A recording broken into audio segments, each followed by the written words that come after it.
Low mileage, 2 owners, 54,000 ang ano, Magkano yan natin?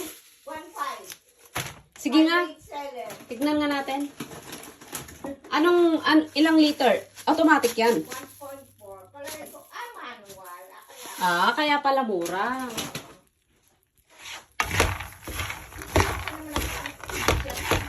Sige nga tayo, magtingin ka pa ng Ipsam. Ito nga.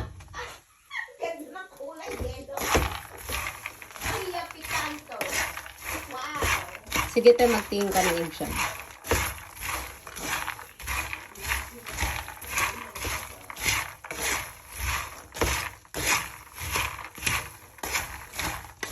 Ito na yung nilagyan ko ng chili flakes, salt, and then, actually sinalin ko siya guys, yan kanina, sinalin ko dito,